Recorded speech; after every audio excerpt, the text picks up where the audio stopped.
Hey folks, Anthony here, Speciale Analysis. Wanted to take a minute, kind of create a little video here and introduce myself. Some of you know me through other products and services. Some of you know me through other business partners I've had in this industry.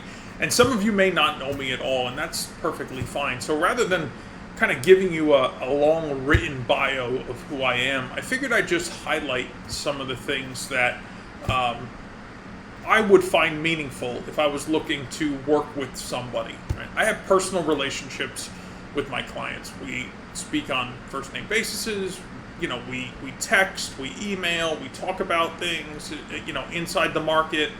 I know about their husbands, their wives, their children, the last vacation they took.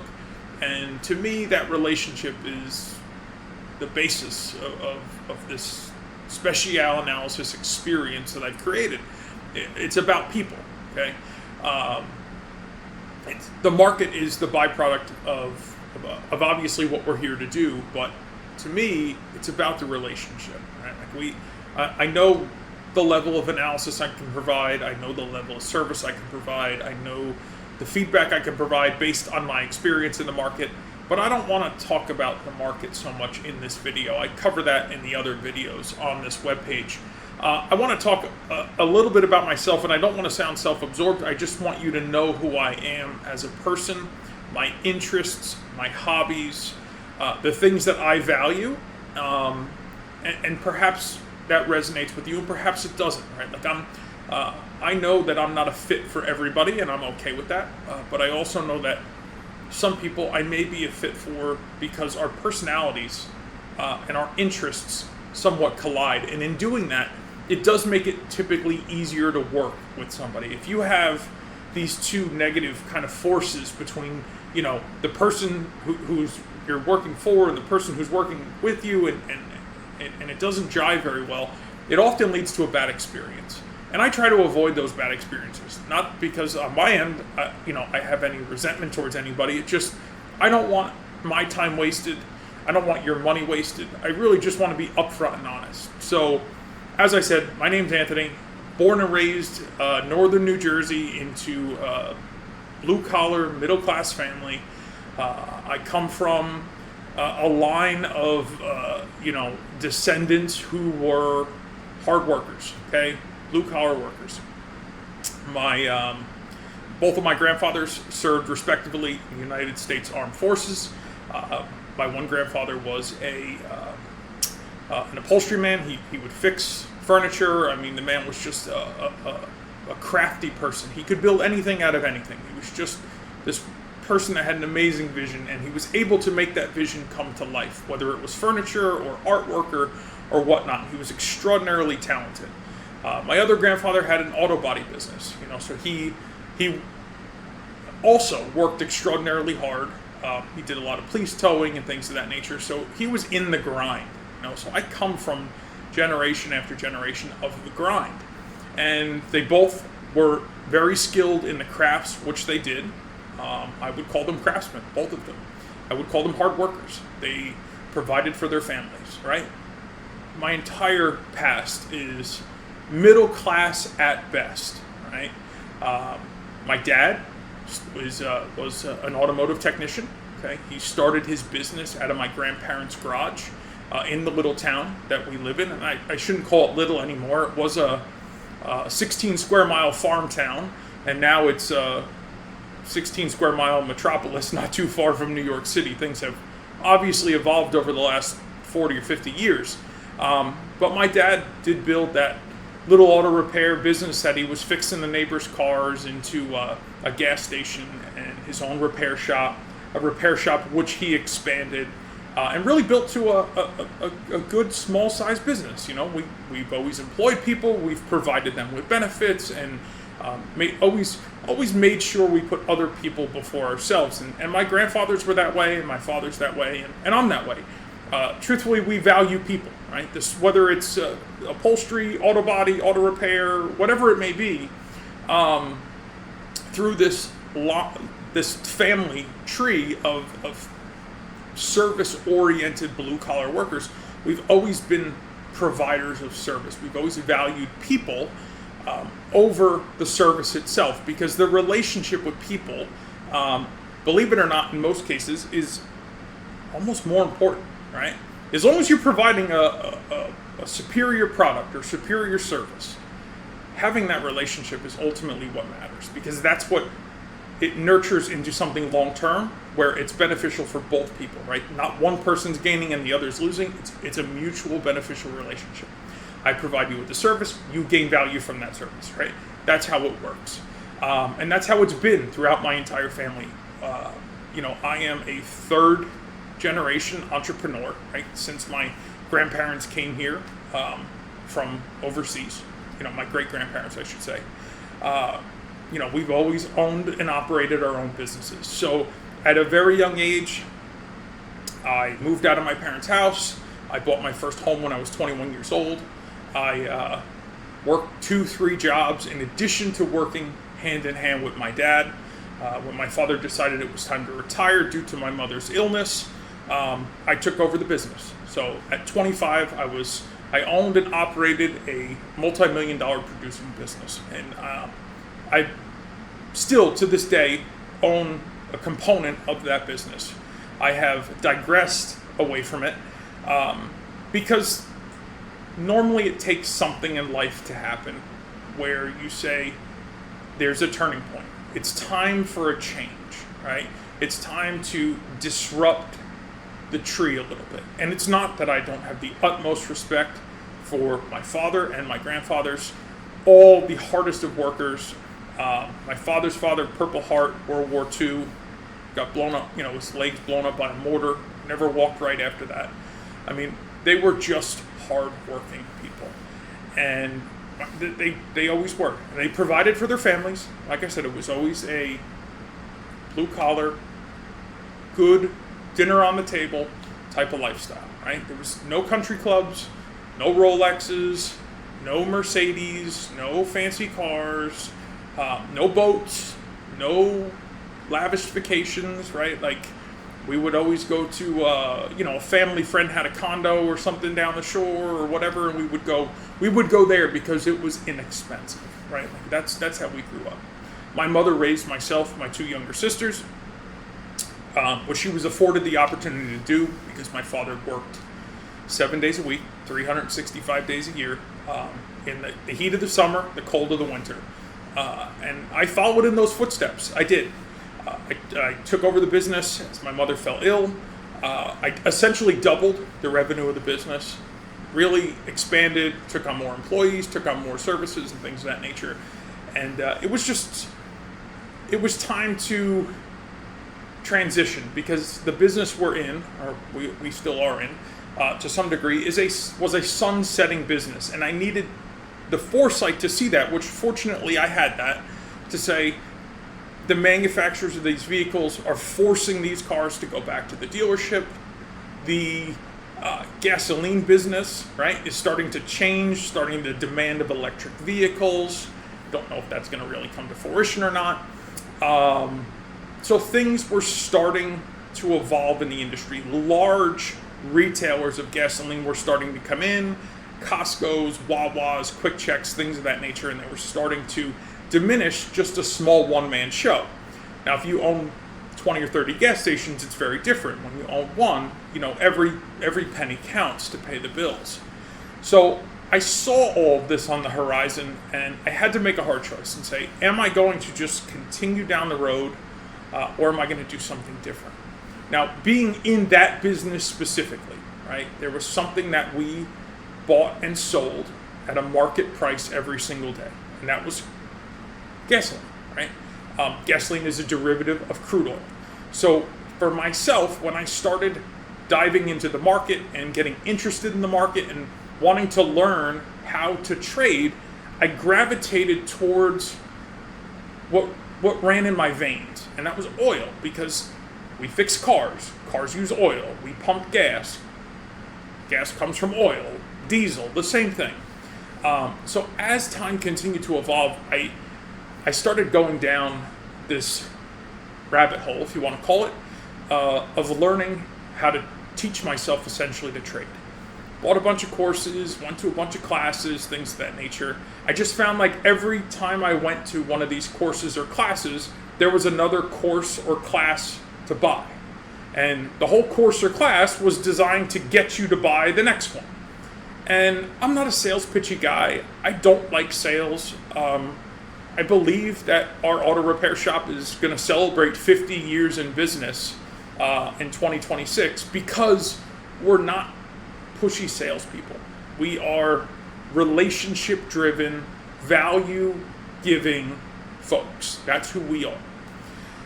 So as time evolved, again, as I mentioned, I sold off most of that. We have just a small component of it left. I've taken on my 25-year person I've been working with for 25 years as a business partner, become my best friend, right? Like, single person I probably spent the most amount of time in my life with is my business partner, because we worked together hand in hand for 25 years. And been through good times and bad, ups and downs. We've really kind of done it all. And life had evolved, right? My mother passed away. For me, when I was kind of at a young age and I had to kind of grow through this, I had to decide, am I going to let that define my failure, or is it going to be the driving force for my success? And fortunately, it was the driving force for my success. I knew that whether she was here or not, I was not going to let her down. Things continued to carry on. Business did well, and I kept focusing on trading. And as time evolved, I started taking, more trades. I started making more money. Had my ups and downs. Listen, I'm not going to sit here and tell you that, it's been a peachy ride. It wasn't a peachy ride. In fact, it was quite a difficult ride. I didn't have anybody in my family. I didn't have any friends that knew this business or industry to say, hey, listen, let me sit down with you. Let me help you. Let me give you some foresight. Let me give you, this has worked for me. This has not worked for me. I never had that. So it was all a hard learn, because I was tired of going to these courses or buying these programs only to be postured to buy the next course or program. I got tired. I'm spending thousands and thousands of dollars to end up with having to buy something else, right? Like, this is the next great thing. And I didn't want the next great thing. I just wanted what I wanted to work. So I'm a self-taught trader, right, for the most part. I'm not saying I didn't get value for some of these courses and classes. I certainly did. It laid some foundational work for me. And I just kind of stayed at it. And a couple years ago, for the longest time, I stayed a bachelor. I lived, a good life. And life, all of a sudden, things changed, right? I met the right woman that I never thought I would. We got married. I suffered some significant health issues. I'm not going to go into that in this video. Fortunately, after several years of a lot of downhill, we're on the, we're well on the upswing, and everything's working beautifully. Everything's going beautifully.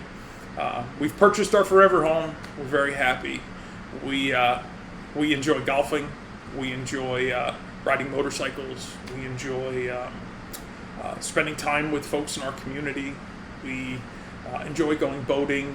We don't live far from a lake. We rent a boat when we want to go, a patio boat when we want to go boating. We like archery. We do some shooting, things of that nature. And those are the things that really kind of keep us going. But what feeds us on a daily basis, and I don't mean feeds us financially, I mean feeds us, stimulates us, is the work that we do. We continue to own and operate businesses. We continue to trade, or at least I do. My wife does want to learn, and I will teach her.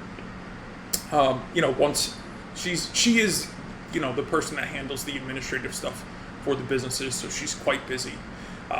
We've started a charitable foundation. We want to, basically serve people and help people. And we've been successful for many, many years in business, serving our clients, providing them with value, building relationships. I have clients that still come to me to repair their car that are older than I am. I shouldn't say older than I am, that have been coming to me longer than I've been alive, my father, I should say. some of my father's original neighbors that he was fixing their cars still come to us to fix their cars. And I have that same relationship with my traders, right? I've been at this now for about 13 years, and the traders that have been with me from the beginning, they're still with me, right? They're still with me. I talk to them on the phone, we text, we talk trading. Like I said, I know about their spouses, I know about their kids and their last vacation and their next vacation, and I love that.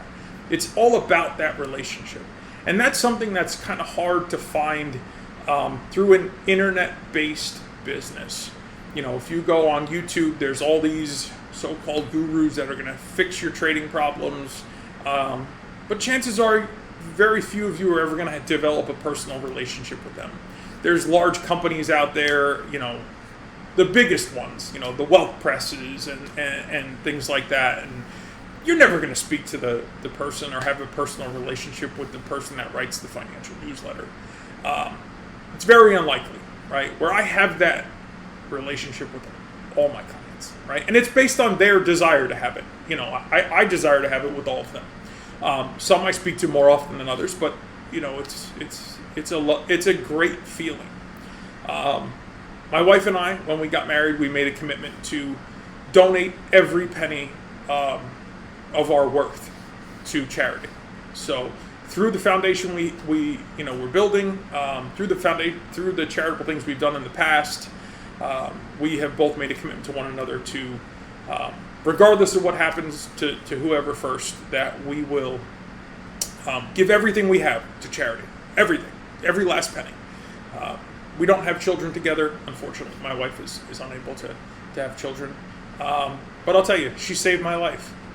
And for that, I'm grateful. And that's why I'm here. I'm here because my wife came into my life. She's pushed me to be a better person. She pushed me to surrender that. I wouldn't say I was arrogant, but that person who was that just living the best life bachelor. Like I just, I had whatever toys I wanted, lived whatever life I wanted, She showed me a different way, right? Like not by force, she just showed me that there was a better way to live. And we do. We genuinely enjoy every minute we spend together. She's my best friend. It's because of her I picked up the Bible. It's because of her I surrendered my life to Jesus Christ. It is. Like, none of this is mine. I'm just a steward of it. And, God has blessed me and her, with not only with each other, but with a really enriched life. And we've made that commitment to give it all away, right? This is, everything we do, every effort we make, every business we have, every penny that's left, it will all be given away. We do charity work now. We've, my wife fed homeless people in New York City, veterans particularly, for about 25 years. We've done some local, we do some local efforts. We do some broader things.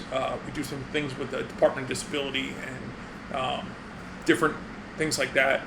St. Jude's, homeless solutions. We do make an effort to really focus our life on giving rather than receiving. And I believe that wholeheartedly that the success that we have had together has come from that willingness to just give without expectation. We just give. And we're not looking for anything in return, right? It's a very rewarding life because we live for a greater purpose than ourselves. And for that's who we are, right? We are, we try to be the good people, right? We repent for our sins. We know we're not perfect. We know that there's room for improvement every single day. And, we pray for that. And we pray that we can provide our clients, we provide, in all of our businesses with the highest level of integrity and service that we can deliver, right? And the highest level of our ability that we can deliver. And again, I think our businesses have been very successful because that's our focus. The money has never been the focus. Just hasn't. right? The money just seemed to come as, and the trading success, truthfully, just seemed to come as I departed from the focus of myself, the focus of the money itself, right? I started focusing on what was important to me, and what was important to me became Jesus Christ. And in doing that, it allowed this business to flourish. It allowed my trading personally to continue to flourish. It all seemed to come together. And for that, I am here to simply give you, if you're interested, right, in the highest level of service, of analysis, of interpretation, expectation that I can possibly give you, right? And that's my goal. My goal is to give you all of who I am as a trader, as a market analyst, in hopes to help you continue to grow along your journey. Guys, this is not a get-rich-quick scheme. It never will be, right? You may get a few one-hit wonders, but the reality is the only way to be profitable in trading is to be consistent and disciplined. It's just what it is, right? And that took me a long time to learn, because for me, when I was much younger, it was about ego. It was about being right. And to be a great trader, you have to learn to lose. It's part of the deal. And in doing that, those things do take time. If you went to work every day, right, your typical 9-to-5 job or whatever business you have, and you failed at whatever you were doing 50% of the time, you'd probably go out of business or lose your job. But you can fail at 50% of the trades you take as long as you have good risk management, as long as you continue to take them consistently and disciplined, as long as you continue to follow your trade plan. And you can be net profitable. Right? And my goal, from not just the analysis, interpretation, expectation part, that's the part that I can hand you, but from the support aspect, the personal support, is to help you see through that it does take, I don't want to call it a change of character, because it's not a change of character. It's it to some degree, like you have to learn to be okay with being wrong, because it will be part of your net profitable equation. Whether you're day trading, swing trading, position trading, you want to scalp the market, whatever it may be. But I'm going to be here to help you, right? In whatever capacity you decide. That's up to you. Whether you just want me to deliver you the analysis and you're going to put it to work yourself, phenomenal. You want to join me, for live analysis in the futures market in the morning, great. You want me to just review your trades, your trade plan, your trade journal, great. You want stocks, futures, forex, options, cryptocurrency trade ideas, great. Whatever you decide, it's totally up to you. Again, there's no high pressure sales here. I'm not going to call you. I'm not going to haunt you. I'm not going to bother you. Why? Because I don't believe in that. Right? If you're looking for value, you've come here for a reason. You will give me the opportunity to deliver you value. Right? If it's not valuable to you, then you'll decide to no longer continue. If it is valuable to you, you'll stay with me, like my clients have for many, many years. I don't have turnover. Why? Because I deliver what I say I'm going to deliver. The clients that leave are the clients that can't follow a trade plan. Doesn't matter what time frame they're trading or what asset class. They don't have the mental discipline to do it. And I'm willing to work with them, but the ones that get frustrated decide to step away. And that's up to them. I can't force anybody to do this, but I can help you along the way if you're willing to let me. All right? So I know this was kind of a long-winded video. It wasn't necessarily so much about the market itself. The other videos on this page are. But this was more about who am I? Do we click? Perhaps we have similar interests. Perhaps we align, along somewhere along the line that you're looking for somebody to just serve you rather than to continue selling you. Because everybody on the internet will always have the next big idea lined up in the queue to push at you. That's not who I am. That's not why I built this company. I built this company to have a relationship with my clients. God bless, guys. Hopefully, I look forward to working with you.